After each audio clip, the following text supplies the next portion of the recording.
3. Perkenalkan, nama saya Salsabila Anggraini. Perkenalkan, nama saya Grisela Deningrum. Perkenalkan, nama saya Eni Alfitriya. Perkenalkan, nama saya Najmi Rabia Uzma Nasution. Di sini kami akan mempresentasikan tata negara dan pemerintahan Indonesia. A. Lembaga Penyelenggara Negara.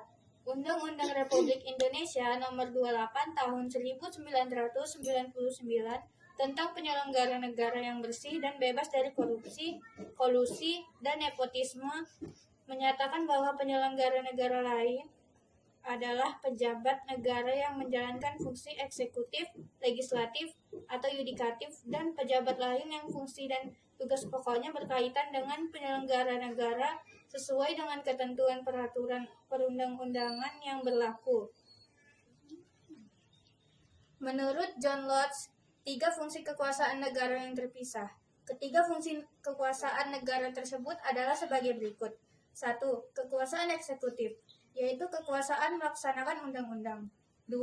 Kekuasaan legislatif, yaitu kekuasaan membentuk undang-undang. 3. Kekuasaan federatif, yaitu kekuasaan melakukan perserikatan, aliansi, dan segala kegiatan dengan pemerintah luar negeri.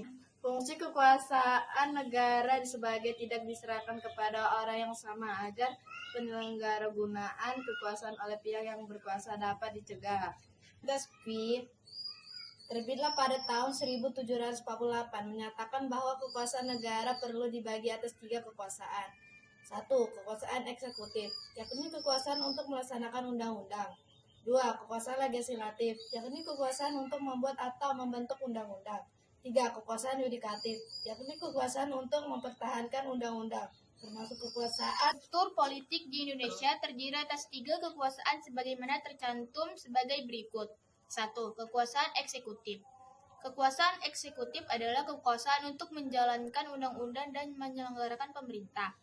Pasal 4 ayat 1 Undang-Undang Dasar Negara Republik Indonesia tahun 1945, yaitu Presiden Republik Indonesia memegang kekuasaan pemerintahan Undang-Undang Dasar.